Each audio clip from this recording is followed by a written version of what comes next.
They scoffed when the old janitor pointed at the complex schematics.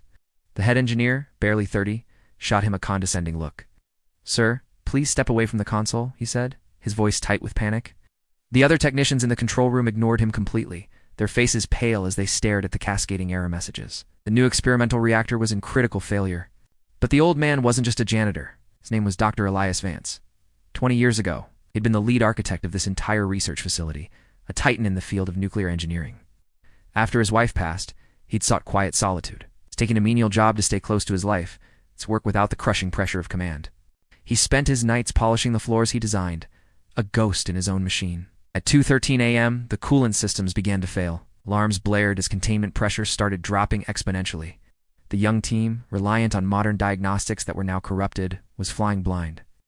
A full-scale meltdown was less than 10 minutes away. While the engineers frantically typed commands that did nothing, Elias set down his mop. His training, decades dormant, surged to life. He walked over to a dusty, forgotten panel in the corner, unlocked it with a key that had been on his janitorial ring for years, and pulled down a heavy lever.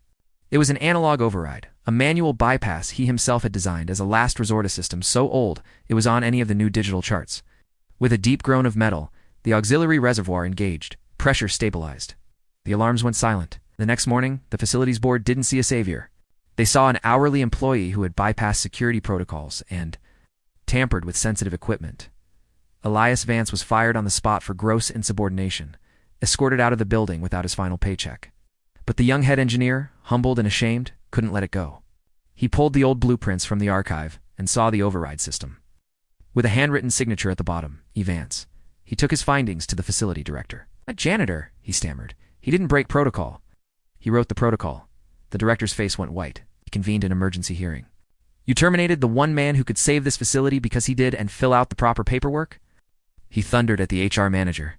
"That man is a living legend who just prevented a catastrophe that would have leveled the city. This isn't just an error in judgment. It is a profound disgrace." The verdict was immediate. Full reinstatement, a formal position as senior safety consultant with back pay, and a public commendation. They found Elias in his small apartment. When offered the prestigious new title, he just shook his head.